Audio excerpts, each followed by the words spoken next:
B2B and market research at Digital Commerce 360. And on behalf of our publisher Jack Love, our CEO Molly Love, and the team at DC 360, all I can say is we are thrilled, no less than the word thrilled, to have you attend EnvisionB2B and beginning with this workshop today. So we have put together a panel that's going to help you move the ball forward on the key points that are of interest to you. So a couple of things before we get started. We kind of entitled this one E-commerce Tune-Up because, as to use a cliche, nothing ever stands put in B2B or e-commerce. We all know that. But having said that, I could cite you Bible and verse on the people that my colleague Paul and I talked to, Paul Demery, the editor of B2B News, and myself, day in, day out. And we kind of chart what's going on down there in the trenches with folks like you. And they keep telling us two things. Increasingly, and even more so now that we're into year 3 of the pandemic and dealing with these things like supply chain disruption, inflation, you name whatever the economic trend's going to be. But one thing is constant. This stuff, being digital commerce and transformation, is not going away. I chart this stuff for a living. This is now mainstream, being driven by a digital-first customer. So that means that all you folks out there have a lot of demands, a lot of challenges, a lot of opportunity, all the above. But today, what we're going to do is to take a look at how do you tune things up. And it's not easy because you've got technology, you've got logistics, you've got fulfillment, you've got marketing, you've got user experience, you've got all of that. There's a lot of moving parts to that. And then you complicate that with the fact that B2B is not just one channel, it's 4 to 5 channels, all blending into being digital first. You got a lot on your plate. So we put together a panel today that I think is going to help you come away with solid best practice things that you can take here and now, go back to the shop, go back to the office, and implement. That's our goal today. So we're going to I kind of broke this thing down by the roadmap. We're going to tackle marketing, we're going to tackle technology, we're going to tackle customer service, all of these types of things with our expert panel today. And so Greg Walker, VP of e-commerce at Bulbs. Greg has been in this 20 years, and these guys know how to put together a plan day in, day out that's flexible, changes with the times, and as Greg will tell you during our time together, how to seize new opportunity within this digital first world, if you will. And then we have Mike Mayer, our marketing guru, is going to talk about how to kind of tune up things from the marketing perspective. And we have Jay Schneider, who's going to talk about what to think about in terms of how-tos for sprucing up technology, what to think about. And then we also have Justin Racine, who is very up to date on the key topic, top of mind, user experience, customer satisfaction. So this is our panel today. These are the experts that you came to see, and we are not so rigid here that it's going to be basically 75 minutes of talking heads without Q&A. So my point is, interactive, guys. You got a question? Ask it. You got a topic you want to kind of take apart just a little bit that one of our experts raises? Raise it. This is your session. We're here to answer your question and give you the advice you need to go back and do a better job at this. So with that in mind, I'd like to introduce our first speaker, Justin Racine from Proficient. And each of our panelists will tell you a little bit more about their background and what they do in staging their presentation. So please welcome Justin.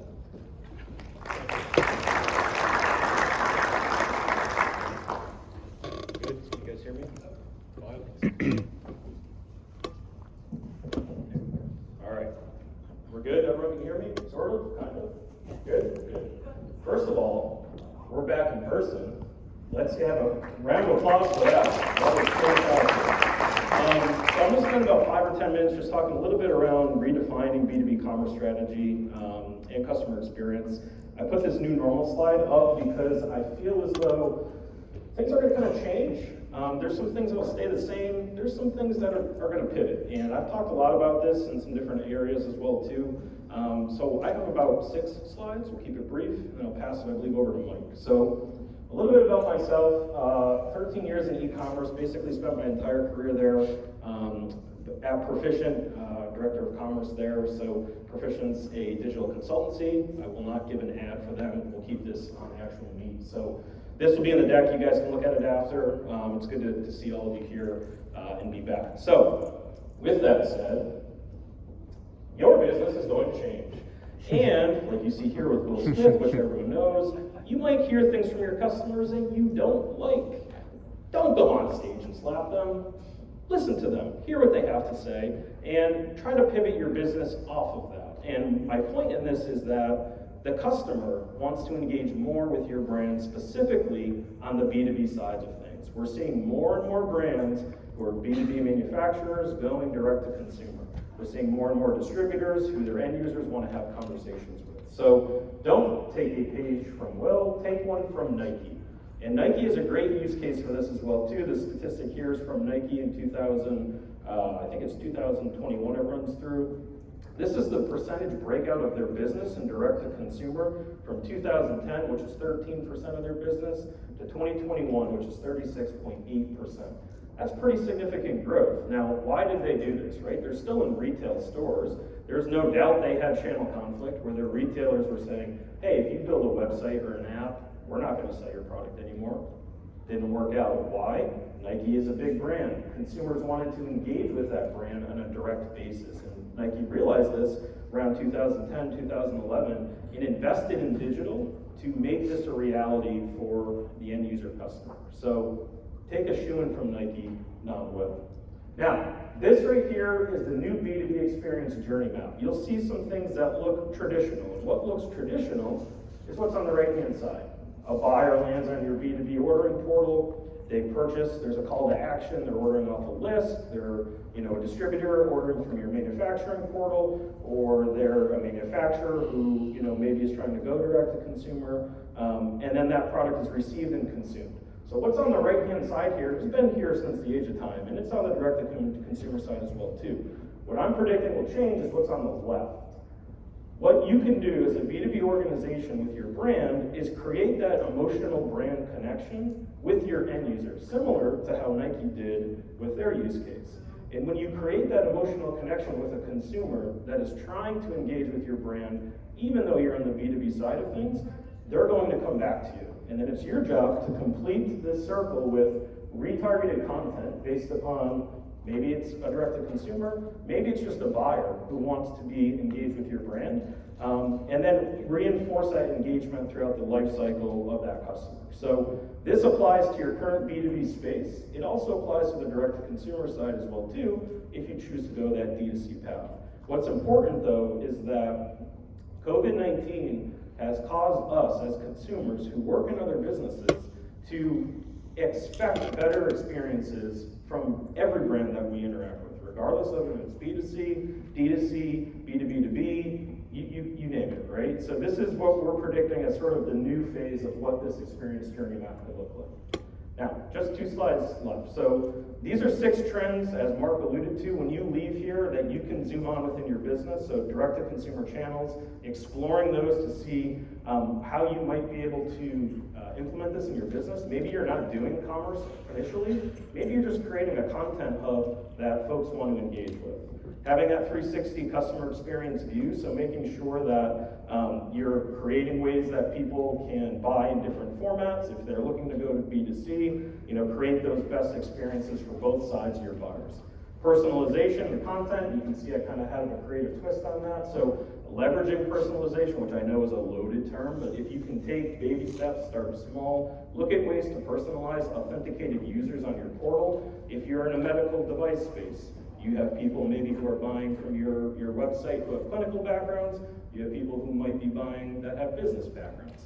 Acetaminophen, ibuprofen. You can separate content based upon authenticated users. Mobile, you obviously have to have where your customers are at. A lot of people are choosing to go to the mobile side of things. So this is important to make sure that you are keeping up to date with your mobile strategy, looking at either a mobile app native, PWA, responsive site. Microservice enablement, I think there's some sessions later talking about headless, right? So headless is a loaded term as well too. If you choose to go down that path, making sure you have microservices that allow you to enable with different third-party vendors to provide that best experience. And then the last is order fulfillment transparency. So as we know, there's likely a recession that's coming. With that, things like order fulfillment transparency, making sure people know if a product is out of stock, it's out of stock. Giving them creative options to say, hey, we know that you wanted to buy these pair of shoes, they're not in stock, but we have these other options you might be interested in. Or it's back in stock on this date, or it is in stock and you placed your order, it will be there in 2 days. That's going to help on the B2B side as well too, where if you can get predictive even on the fulfillment side, so when containers might be coming into your manufacturing warehouse or distribution center, you can look at that predictability and then pull that forward to your commerce side as well too. Last slide. How do you actually do all of these things? Well, these are the 4 technologies that can support these trends. E-commerce platform, kind of table stakes, right? An experience engine, looking at leveraging a CMS on the front end of your site. Can you actually remove the head of the site or the glass and replace it with something that might offer more personalization? Looking at CRM and ESP, so having that email service provider is key, right? We talked about that previously, making sure folks are aligned in journeys and they're getting the right type of content that reminds them why they do business with your brand. And then the last is leveraging an order management system. So when you're looking at that order transparency and fulfillment, trying to become more profitable, maybe you have 30 distribution centers throughout the United States, it's more profitable to potentially ship from one versus another. An OMS system will take that into account for you and help you make sure that not only are you profitable, but that you're exceeding your customers' expectations, which at the end of the day, that's what we're all here to do. So that's my 10 minutes. All right, well, let's unpack that for just a little bit here. So first off, like I mentioned, this is your workshop. So if you folks have questions you want to ask now before we kind of jump into something, a little discussion here, by all means, and if you hear something and you want to ask about something, please feel free to ask. We'd love to address it. So, Greg, I know the bulb story pretty well. Okay, so Justin just talked about a lot of things that have to be done for, satisfaction, user experience, all those types of things. I'm not buying it that the B2C stuff can be equally applicable to B2B. I'm just not buying it. In retail, it's the judge and the jury is one consumer and their experience buying from the e-commerce site. In B2B, it can be a team of 2.5 people minimum, taking a month to research a project before they're going to even make a purchase. We've got some numbers on that. Secondly, it's not just the experience on the sell, the transaction itself. They've got are the features that they want. Increasingly, this stuff is becoming supply chain planning tools. So let's unpack that for a sec. What are some best practices that you've done at Bulbs to address some of the issues that Justin raised, or some of the issues that, frankly, I just raised? Yeah, frankly, I obviously hadn't seen the presentation prior to that, and I loved the part about order fulfillment transparency, because that's been a big focus of ours, because the lighting industry is pretty commonly fraught with back order issues, supply issues, and we need to make sure that the customers are aware of that when they're purchasing, because often they're going to have electricians on site, they're going to have people on site, so we spend a great deal of time managing that expectation on the site, and the merchandising team, working with all of our vendors, we ingest all of that data around when is the product going to arrive. We pride ourselves on having inventory on hand, and if you look at our merchant reviews, that's a common comment that they've got what we need, and it arrives quickly. But the lighting industry is the lighting industry, and everyone runs into back order issues. And when something's on national back order, it's not like we just didn't order it; it's unavailable nationally. And so we want to make sure that we're working with the vendors to say, okay, when is that product going to hit the dock, and when is it going to arrive? And then we put a date on the website so the customer can see that this is expected on this date. If it doesn't arrive by that time, the system will automatically trigger an alert to the merchandising team, as well as extend that date automatically, so that it doesn't just get dropped off. So you maintain that expectation at all times, and in our business, a lot of facilities managers are comfortable with back orders. They understand the lighting industry at this point. They just want to know when they're going to get it. And so we do ship partial orders, so we'll tell them exactly how many are going to ship right away, and we'll tell them how many are on back order, and then we'll follow up on that. So you're the mechanic with the hood popped up here. What's the best practice you'd recommend for anybody out there of any size to do a better job with this topic? User experience, customer satisfaction. Well, finding ways to ingest and manage that data easily, right? You can't have somebody full-time setting, dates. You've got to get that information from your vendors and be able to find a way to ingest it automatically, but then make sure it's staying up to date. And like I said, triggering alerts to your team, that's as important as keeping the customer communication line open. You want to make sure that automated alerts are going to people about, this order hasn't moved, this product hasn't arrived, and it needs to be automated because you can't have eyes on everything. Right. Let's talk technology with this issue for just a sec here. The platform is increasingly what I would think as the mothership for all things digital, because it's all being driven to integrating with the platform. But having said that, there's a lot of digital technology that's in play.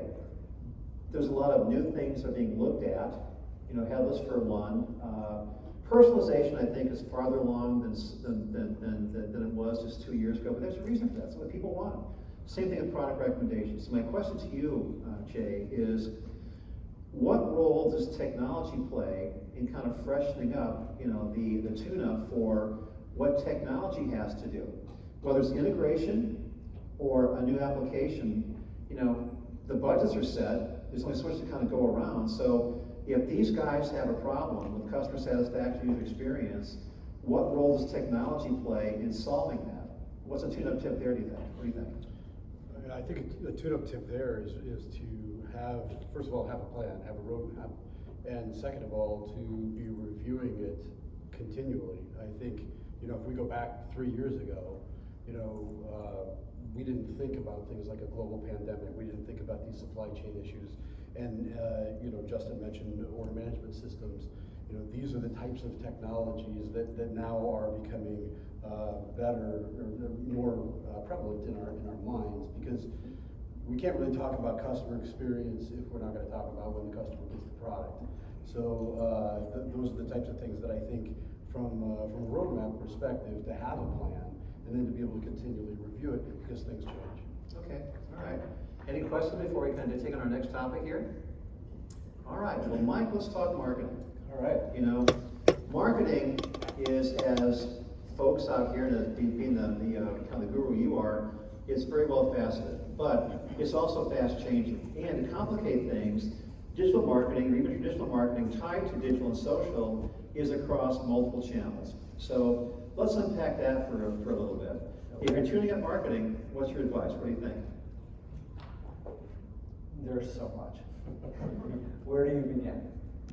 And I hope I'll go. That's your segue. So. That was a segue to start. Okay. All right, have fun. Thank you. So I'm Mike Mayer. I'm the CEO of Main Event Digital. I've been at this, just started the company just over 2 years ago. The previous 23 years was working for distributors and manufacturers, starting e-commerce, starting digital marketing, and running those departments. And now I run a full-service digital marketing agency that's purely B2B. So we're fairly unique out there. And so today I'm going to go over some tips, ideas that you can take home and put into action at your businesses. And they're kind of all over the place because there's so many different aspects to marketing.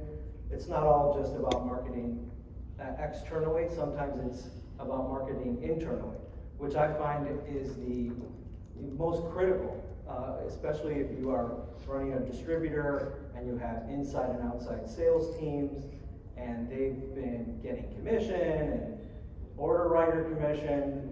Getting them all rowing in the same direction as you is key. So, kind of mentioned some of this already. Eliminating order writer commission is key. Ensuring your outside sales team is getting commission on all orders that are placed regardless of channel. Implementing incentive programs to move customers online. And one thing that I've seen repeatedly is that the CEO and the C-level are not backing this migration to digital. So having that constant stream of communication coming from the C-level, especially the CEO, to the employees, saying how important it is to move customers online is key.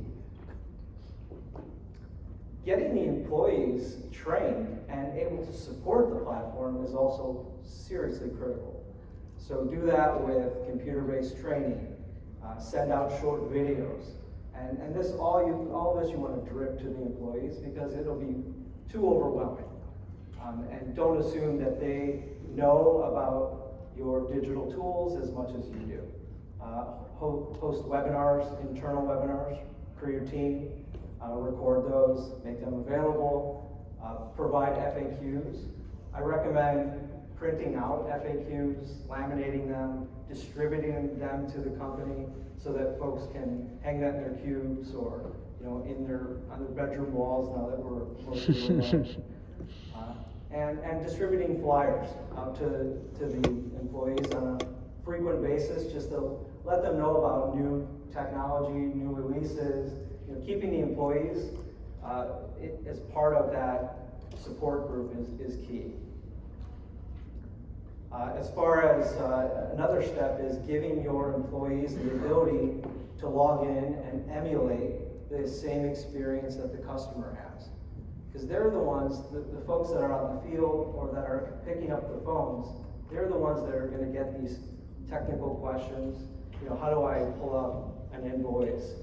How do I pay my bills online? And all that training is great, but if they can't log in and do it themselves as the customer, they're not going to be able to teach. I like to use a very common term, omni-channel.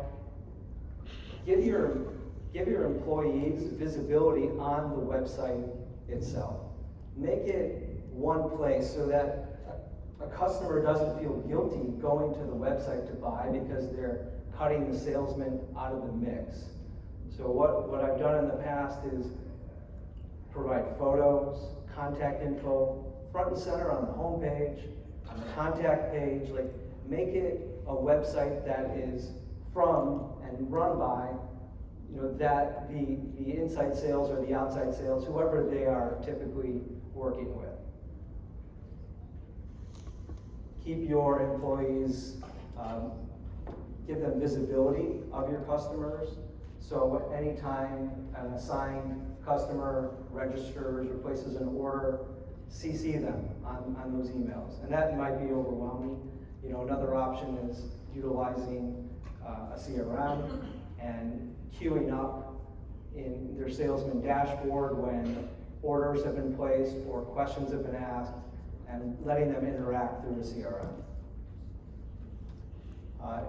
Kind of talked a little bit about this, but internal marketing is key to keep the folks within your organization in tune with what's going on. So constant emails to the company. I recommend embedding short videos, announcing new features, putting signage throughout your location, throughout your branches, promoting new features, and I like to hide Easter eggs on the systems. So when you promote a new feature, hold a contest and say, whoever can find this little Easter egg on the system gets some sort of prize. It'll get people more engaged to participate. Making sure this is probably taking a major step back, but before you build anything, before you're enhancing anything, you really need to know what the customers want. So initially, starting with customer interviews and creating this continuous feedback loop. We use Net Promoter Scores. We also have used customer steering committees, so we're constantly in tune with what the customers care about. Search engine tuning is key. I recommend having someone doing this on a weekly basis, looking at searches that don't produce good results, no search results, or are not tied to revenue, and having someone tweak the search engine. I see a lot of my customers will implement a search engine and then just leave it alone and just hope it works. And that's not a good practice. we found that, and I found this when I was working at Thermo Fisher, Crescent Electric, and at US Electrical, that when folks use e-commerce, they spend more money, even if that's not the only channel that they are transacting in. So it's a no-brainer to get them to get that communication out and move them online. So you're going to want to find ways to entice them. So rebate programs are one of those ways. It all depends on what type of customer you're dealing with, whether or not they would see any benefit from a rebate program. If they're a smaller business, probably. If they're a large customer, maybe not so much. That purchasing agent might not care that they're saving a few points on the order for placing it online. So another approach that we often use are rewards programs.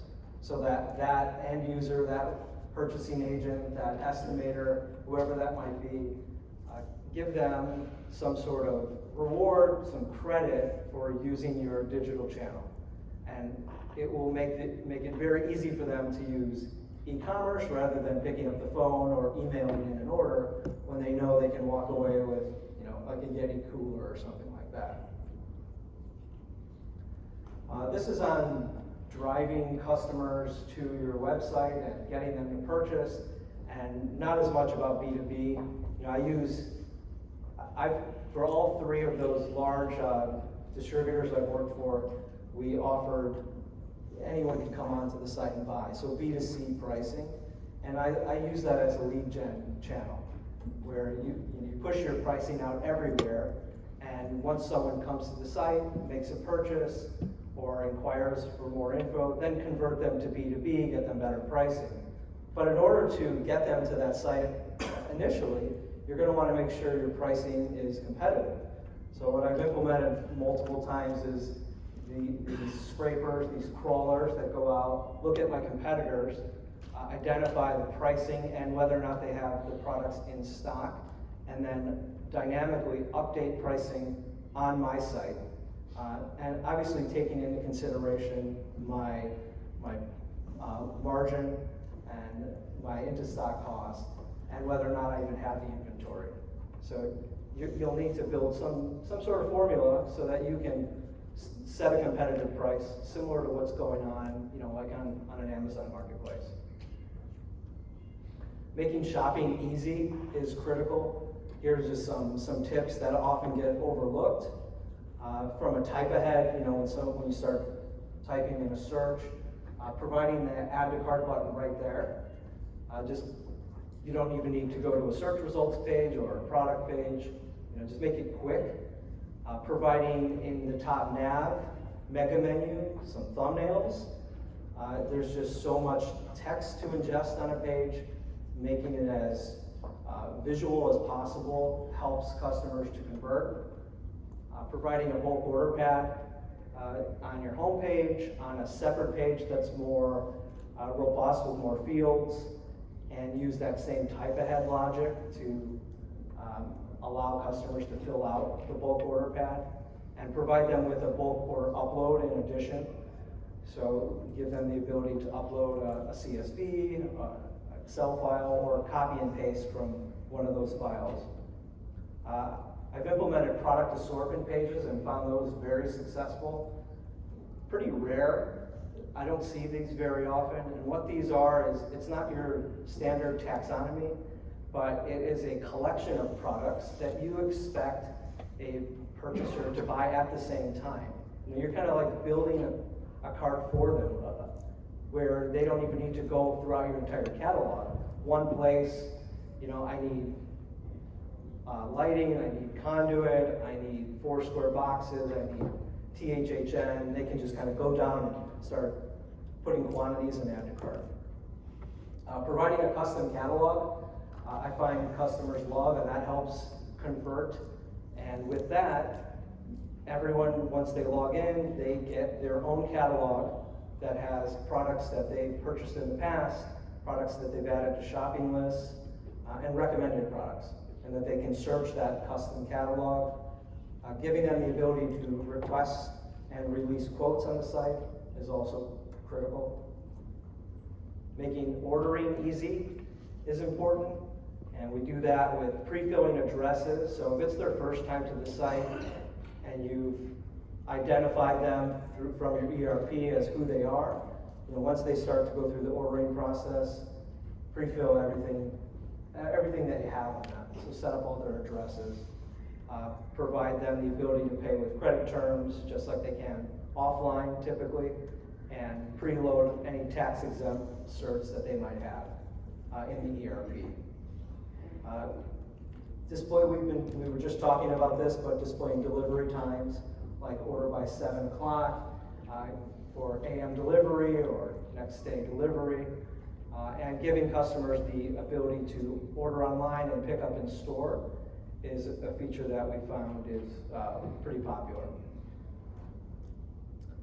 Now, more on the marketing side and bringing leads in. Since starting my agency, we started dabbling with LinkedIn automation. As a marketer, I'm always looking for channels that are not noisy or as noiseless as possible, and we found that LinkedIn is one of those channels, in addition to SMS. But what we do on LinkedIn is we do 2 types of campaigns. One is an outreach campaign, so we take over like your salesman or your CEO's LinkedIn account, and we automate email to that person, and in a workflow that drips them. Then we run another type of campaign, prospecting campaign. So we use Sales Navigator. We help identify a target customer list of who we want to go after. Then we build out messaging and a workflow where we drip these folks with invites, in-mail. We view their profile, we follow their profile, we like their content, we share their content, and endorse them for skills. All of those lead them to thinking that this guy is really interested in me and drives them to accept the invites and engage. The outreach campaigns we've been seeing on average across now 32 customers, a 30% engagement rate, which in marketing land, that doesn't exist. That's crazy high. Yes? I'm sorry, did you say you purchased those lists? No. Okay, you didn't. No, with Okay. Sales you have to subscribe to Sales Navigator, but you can, we build lists of target folks through Navigator. We use 4 tools to do this whole end-to-end, but build the list, we scrape LinkedIn to grab those folks and grab their profiles, and then we load that into a 3rd tool to automate this workflow of all those different touches. So the outreach campaigns, we're seeing 30% engagement. The prospecting campaigns, 18%. So highly recommend. If you're looking to drive leads, we've been really successful with Instagram automation too. These are automating DMs to Instagram users. I know it's not as B2B friendly, but for some of your businesses, this might make sense. And we integrate all this with marketing automation. So once, let's say someone has accepted your invite on LinkedIn, we use another tool to grab their profile info and load that directly into your CRM or your marketing automation tool, like your HubSpot or your Zoho. And with marketing automation, we recommend building these workflows that help folks progress through the sales funnel. So, we do that with a whole series of different types of emails.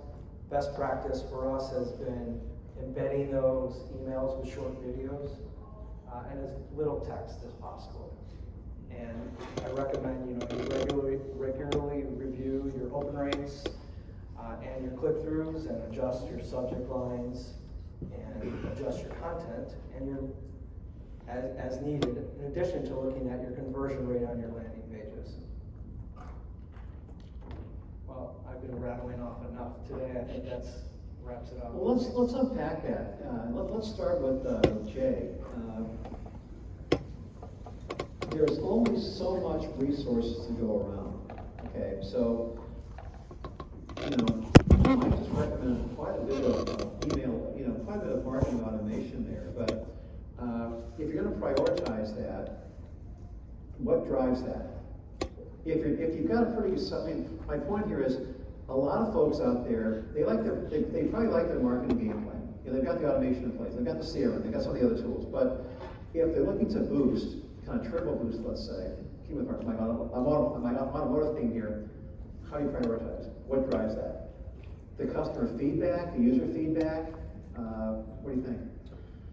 I think it could be all of the above. I mean, I think it's really something that organizations have to determine for themselves. And so there's so many different priorities. I think that's one of the things about e-commerce that, you know, makes it more difficult. So what is the goal? I mean, you've talked about a number of things that are really designed to sort of support the sales process, right?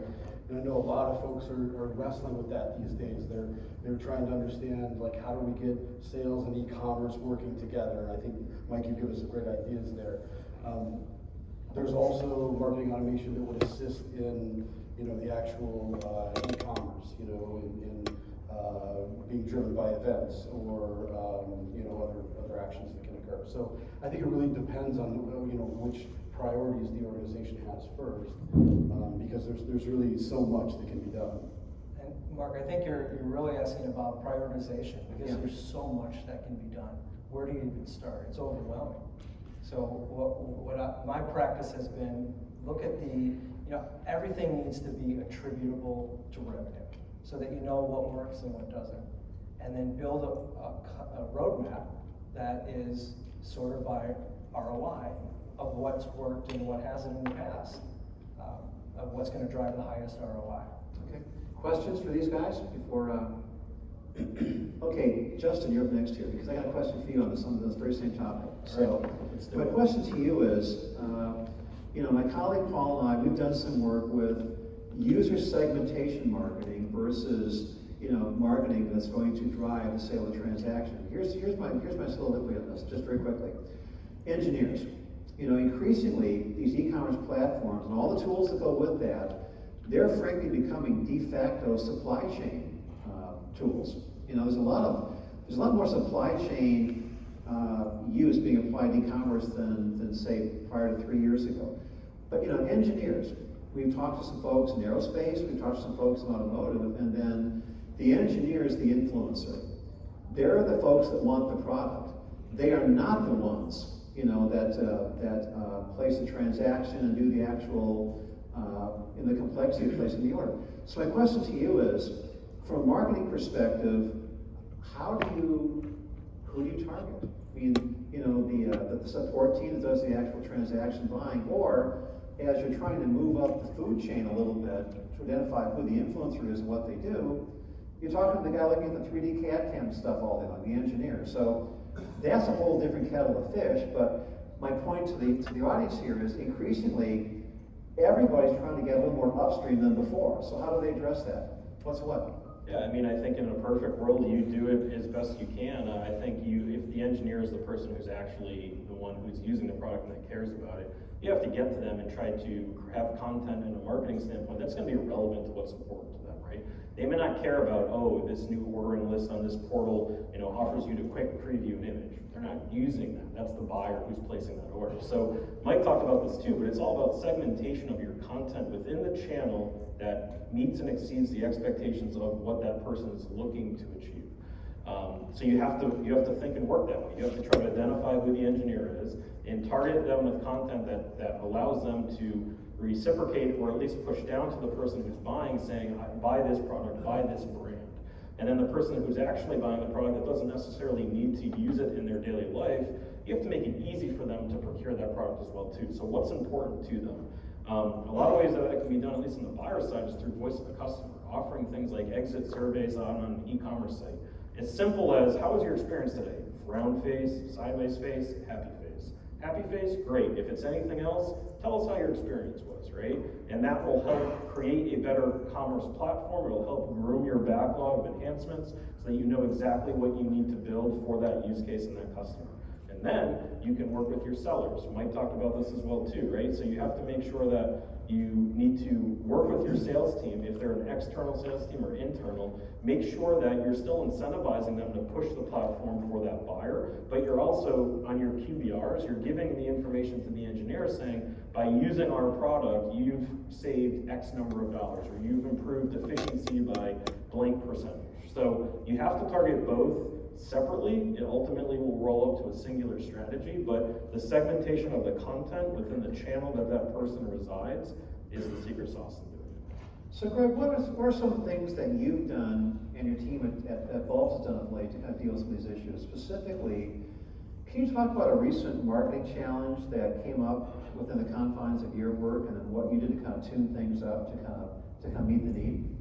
Well, yeah, I can, but what I really wanted to comment on, because it was the thing that resonated with me most in that presentation is getting your sales team to embrace your website, right?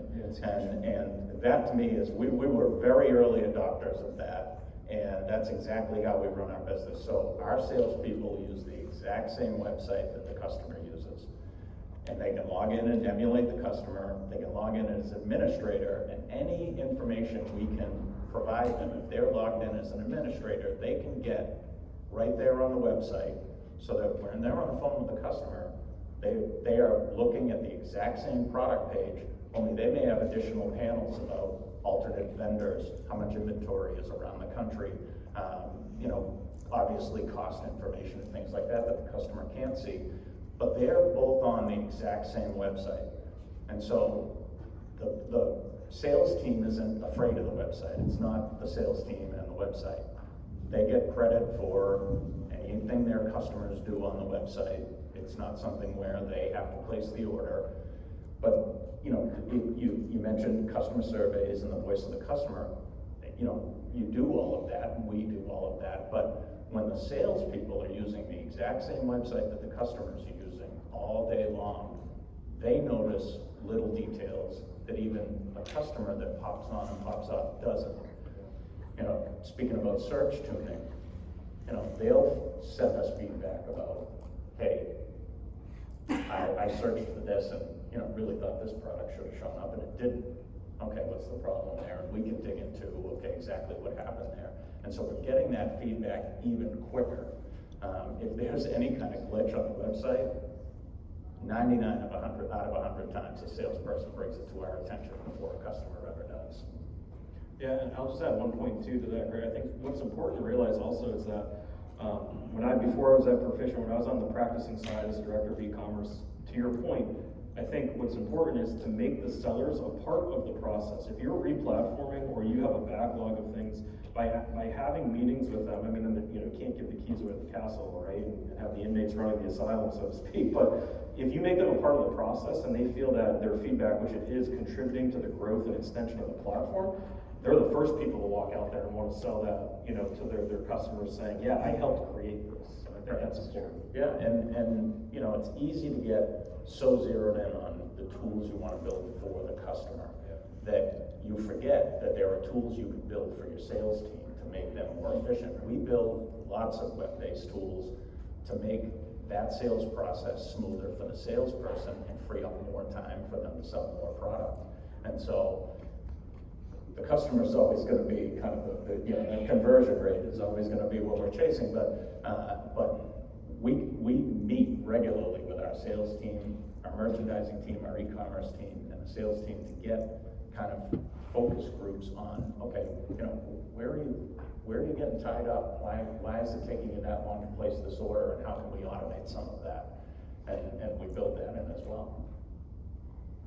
Well, I think we're striking a nerve with this, but any questions from our studio audience here that they'd like to ask here? You mentioned about sales, or someone mentioned about sales team compensation, and you've been saying salespeople.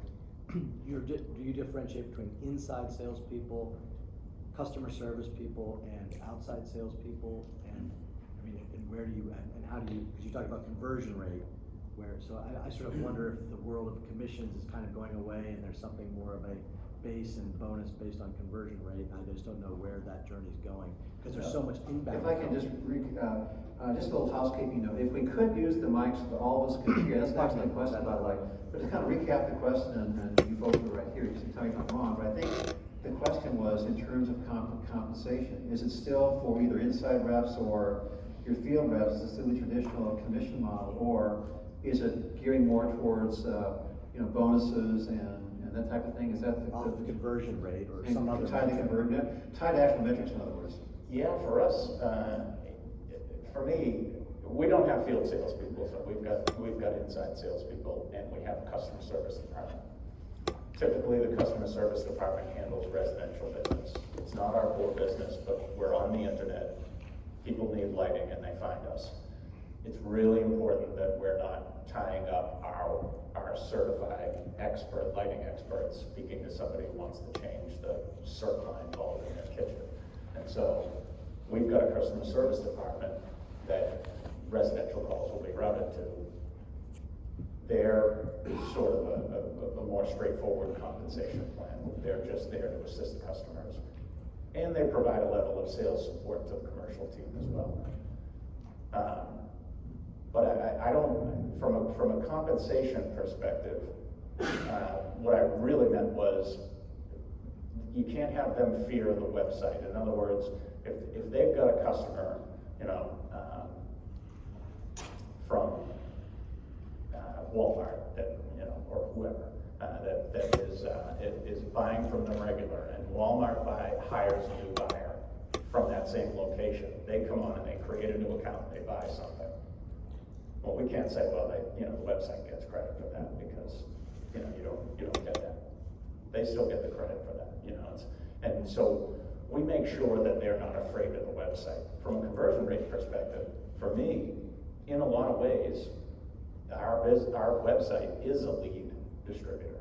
And so a lot of cases, that first-time customer is, buying from a local electrical distributor or another supplier. They couldn't get something. They find us on the website, they like us, we've got what they need, and they check out.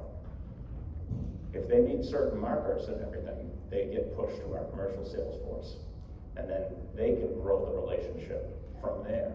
And so, not only do we get the salespeople embracing the website, but they understand that the website is also feeding them. And so that just gets them to embrace it that much more. And the higher the conversion rate goes, the more leads they're gonna see. So for us, leads are less sort of cold calls than they made a one-off purchase. And okay, what other lighting, what other projects do you have? Do you have multiple locations? And they grow that relationship from there. So to follow up, I want to talk about that from I want kind of Mike and Jay to kind of pitch in here. But Jay, my question to you is, if there is different compensation tied to performance and what have you, what's the change agent? How do you sell it internally? That's a marketing job, but what do you think? Yeah, we've dealt with this with a lot of leadership teams for a long time, and I think it may have originated from the fact that when people wrote a check for e-commerce, they thought, well, this is gonna be a direct sales channel, and I won't need to pay a commission on this, and so I'm saving the money there. That's what in my mind means I can write the check, right? Yeah. So that creates the investment. And really, in the end, the sales manager is the one person that can kill an e-commerce project in no time at all. So the salespeople are coin operated. They should continue to get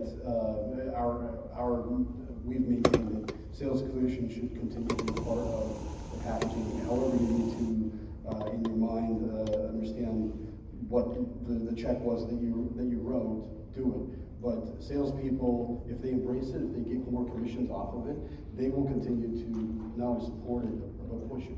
Yeah, We more kept it really- importantly, I think we run the risk of a salesperson saying, don't use the Yeah. Don't website, use the call me. website, yeah. Don't use the website, call me. That's not what you want. You want them placing orders so that the salesperson's free to make more We have a calls. question back here, I believe.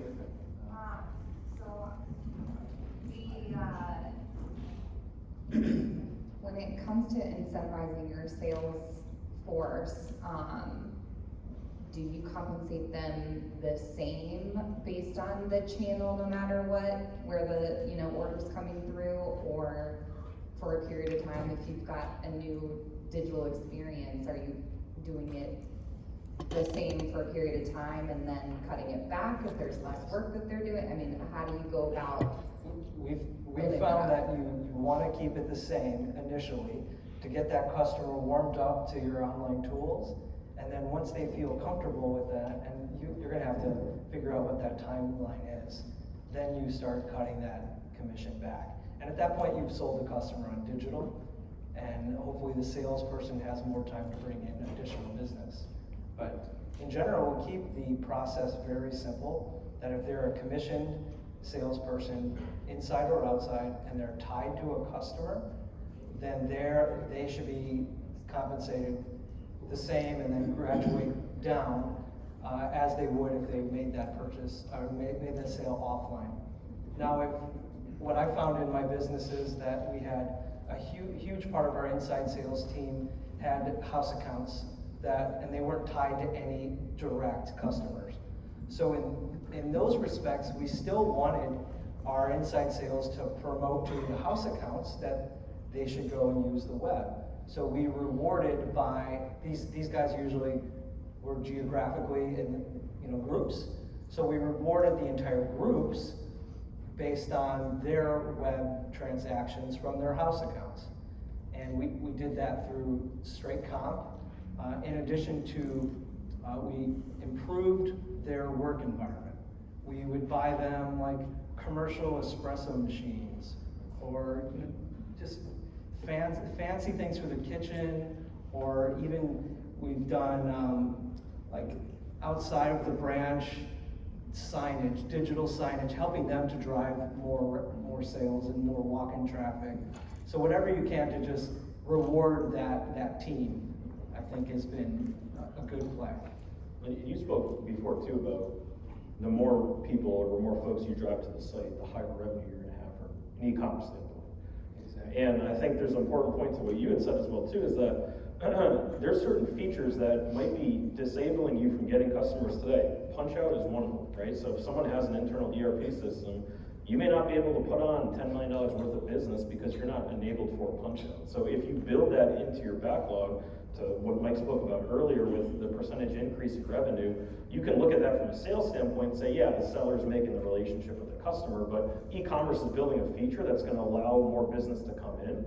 You still want to incentivize your seller, but there's things if you dive into the weeds like that where I think you'll find that maybe it wasn't the salesperson that created that new revenue for the site. It wasn't a channel shift from the seller to the site. It was a new feature you built that allowed you to put on a new customer. And you just made an excellent segue. So let's talk technology here. So, a good chunk of what passes for tuning up is what is the role of new technology in it. But, this is your topic, Jay. So let's talk through some of the technology roadmap here, and then we're going to kind of delve into that for a few minutes. Yeah, then really, I'm here to talk a little bit about, it'll go back, there we go. Data, this whole revamping, retooling here, and what does data have to do with that? And it's afternoon. I know we all have probably a long day, so we're not gonna talk real deep data. What I'm hoping to do is really just give you a couple, one or two thoughts that you can take back with you, and hopefully create some quick wins, for the organization.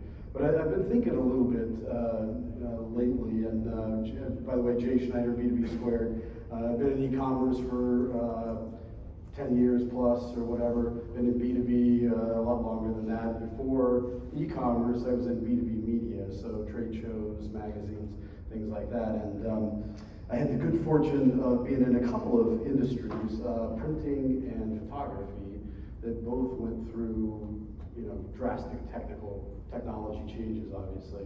Does anybody remember pre-press? Anybody ever dealt with pre-press, right? So, the kids these days, they don't know what pre-press is, but I do. Because I was in the printing space when that went from analog to digital. And then I was also in the photography space when it went from film to digital.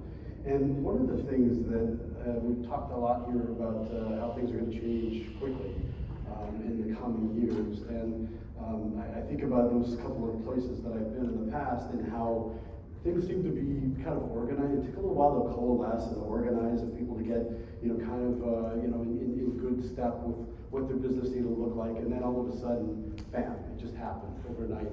And I think about 2022 and where we're at today. And I wonder if we're not at one of those tipping points. In fact, I believe we are. So what's interesting to me, and I'm going to pull this out of the last DC report here, is kind of the current state of where we are in B2B today. And this is interesting to me. About 2/3 of the market is less than 20%.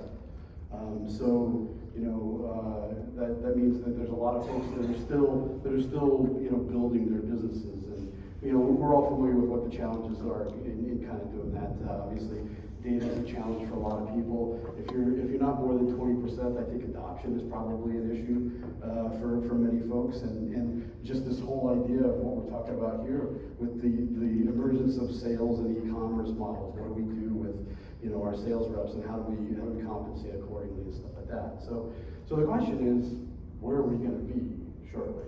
And I think if Gartner's right at all, the reality is that we're going to be in a largely digital transaction business very soon. This is Gartner's numbers from their report in 2020 about what would happen by 2025, which is 80% of the transactions would be electronics and digital. So in that study, they also found a couple of other interesting things. About 33% of all B2B buyers prefer a seller-free experience. So those of us who are at 5, 10, 15, 20%, 30%, whatever it is, it's okay. Obviously, it's going to happen fast though, and I think now is a really good time to have this revamp, retool discussion, because we got to reach for the hyperdrive here. I think a lot of folks, we got to really get aligned on what the priority is and get committed to it. So, you're going to need a lot of activity. You're going to need a plan. We've got a plan that we call our B2B merchandising plan. This is something that we've just put together to help B2B companies, sort of merchandise themselves. But I'm not here to talk about that today as much as I am to talk about data and visibility, which is really the centerpiece of all of this. And so we have 3 types of data, right? We have the data that we have, right? Organizational data, like we all have probably years of order history and ERP, and we have CRM data and other data that could potentially be leveraged. We have the data that we want to collect, right? And those are the things we talked a little bit about being able to have content that was designed for engineers so that they can engage with that content. In order to do that, we have to have attribution, right? We have to be able to understand what role people is playing in the buying process, right? So how do we collect that data? And then the third part of it, the part I just want to talk a little bit more about today, is just the reporting side of it. The data that reports. So I don't know how everybody else feels, but I know a lot of our customers, just in talking to them, like they're kind of in data hell, right? I mean, they're collecting so much data. This supply chain issue with inventory and everything else, I think, is even necessitating more of that. And more anxiety, and so along the way, I kind of feel like we all have these politician platitudes, like we got to be data driven, and data's got to be actionable and all those things, right? So I think a lot of companies are struggling with exactly what does that mean in terms of what do I collect and what do I report, and so what I have tried to help some of our customers with is just to get really specific about a couple of things in terms of measuring e-commerce. At some point, maybe it was 3 years ago, 5 years ago, maybe some of you are going through it now, somebody wrote a check for e-commerce. And as they were writing a check for e-commerce, I'm sure there was some thought in the back of their head wondering what it was going to look like once it finally got up and running, and how it was going to be measured. So I think one of the things that I find is a lot of folks are really even struggling with how to measure e-commerce and to create some good visibility for e-commerce as it relates to the rest of the revenue picture inside of a company and what it is that they can report. So I've been helping folks a lot with things like dashboards.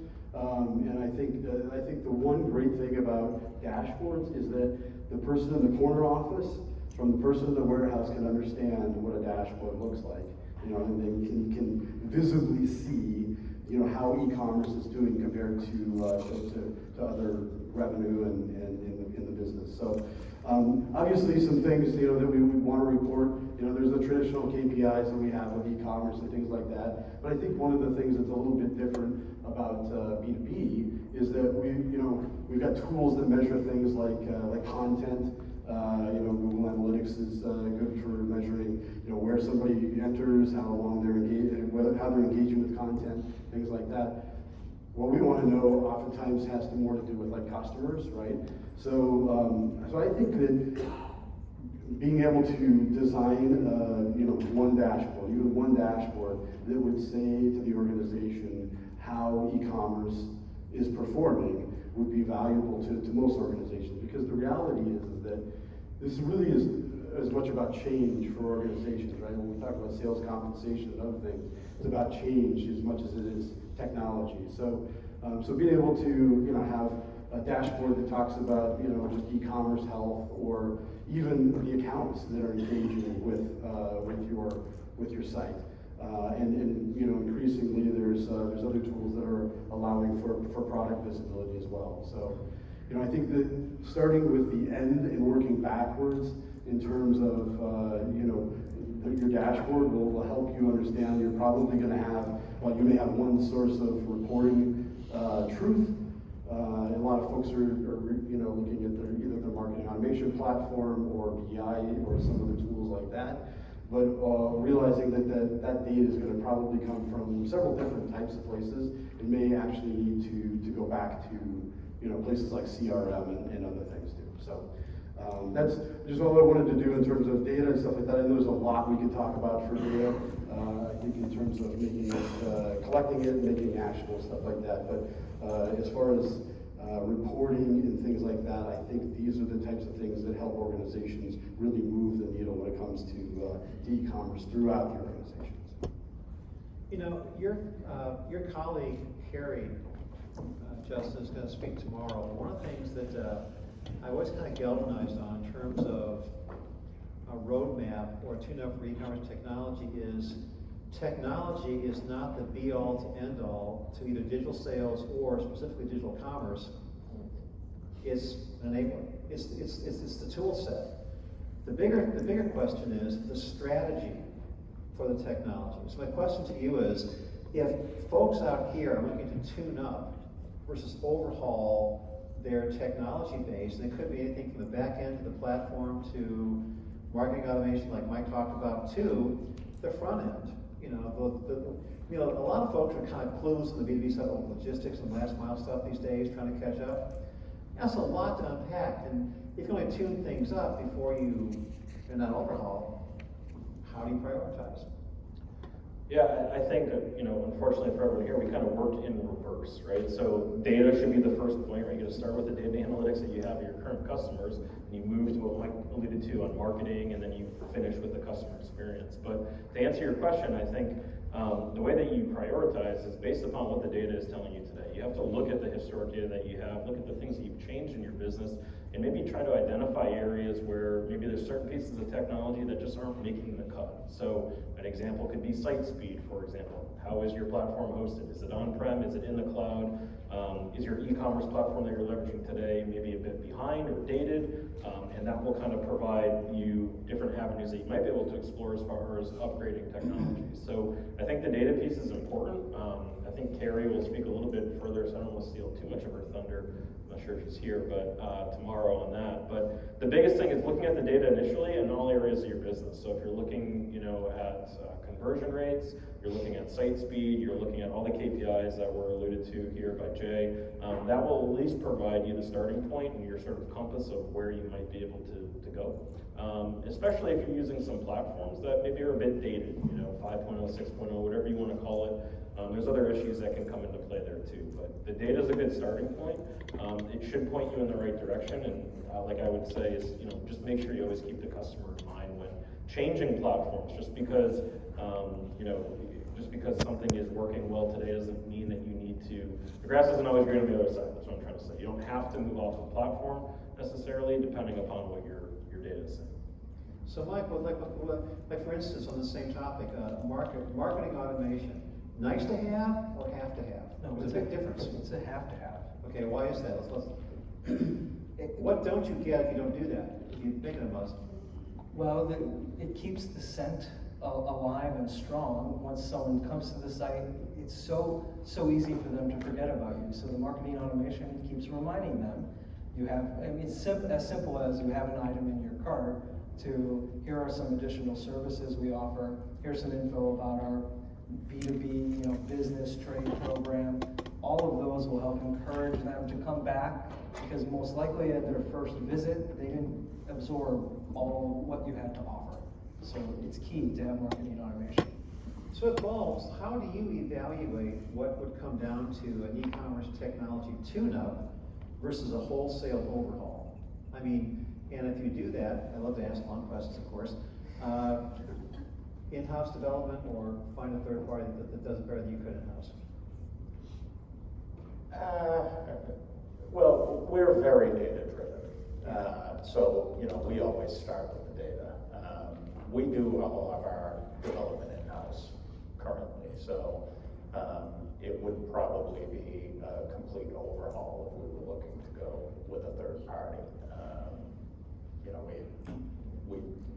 We started the company on platforms and decided a long time ago that we wanted the flexibility to own our own code and be able to do whatever we want on the website and not be beholden to any versions of, nothing against Shopify and Magento, and all those are all great platforms, but we wanted to own all our own code. And so, we're constantly doing things. And it's all based off of data. I mean, we look at all of the data that was just listed, and I love the point about transparency, because that is a big one for us. We want the entire company to be aware of what's going on the website, what's going on with the sales team. We kind of have a hilarious sales board that shows where all the salespeople are for the day, and they all have hilarious avatars attached to them and everything. And so everybody gets kind of a kick out of checking the sales leaderboard, all of those things. But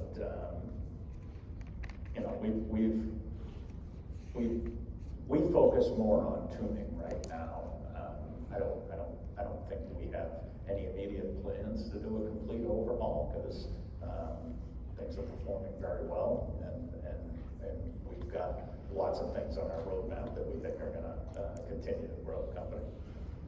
So what leads to decision making? And my question here is directed to Jay. So for example, we do surveys, and you see the wish list of 85% or so of this segment plans to do things like headless, or 85% expect to do things like add more personalization technology. So, but then it gets into the reality of how long it's going to take and who's going to pay for it. So once again, how do you prioritize what would be a tune-up for something versus what would be an overhaul? Yeah, I think we've talked about this a couple times in some of our webinars, because the stats always come back that about 2/3 of the market is looking to re-platform. Unfortunately, about 75% of those people are going to find out that the boss is going to say, "I just wrote a check for that 3 years ago. You're not re-platforming." So I think in terms of the prioritization, I think at the end of the day, it really comes down to revenue. if you're gonna re-platform, there better be, a lot of revenue-driven reasons to do that. Otherwise, it really comes down to then tuning up, and/or adding to. Questions? I know we're covering a lot of ground here, but once again, this is your workshop. This is your chance to kind of get some tips on the experts here for some takeaways. So, yes, sir. Yeah, it sounds, and this was super helpful, thank you. The risk I see in tune-ups, and we talk about this all the time in my company, is how are they not in silos, right? You go and you bolt on a new personalization tool, and then you've got a new email marketing tool, and then you've got a new B2B commerce platform, and then you've got a new CDP, and you've got all this other stuff, and then all of a sudden, you've got 50 different tools that are on, right?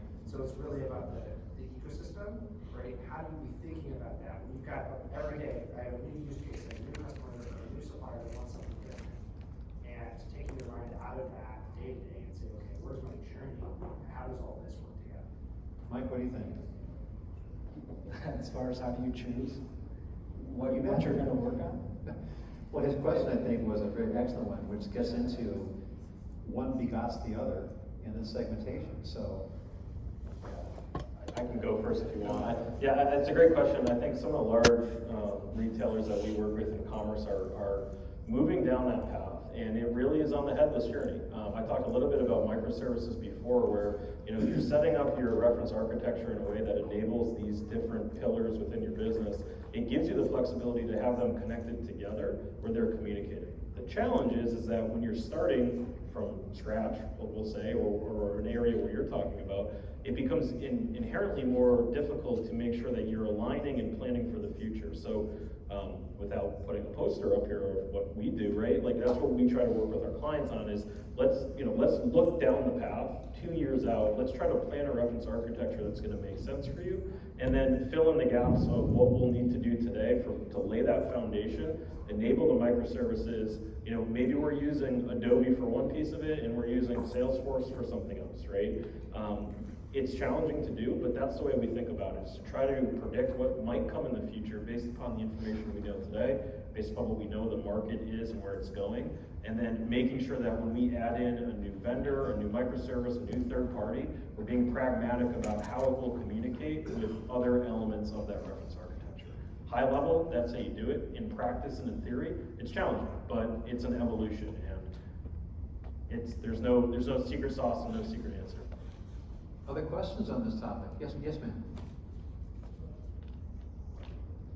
Sorry, slightly different topic, just to go back to what Mike said earlier about Sales Navigator and LinkedIn. I wonder if you just had any learnings that you could share, because that was an impressive conversion rate, and if it was, we started using it, and if there was anything that you thought was more of a key to success after how you've been using it. And also just as a side question, the material that you've all been going through today, is that going to be shared afterwards, the slides and the information?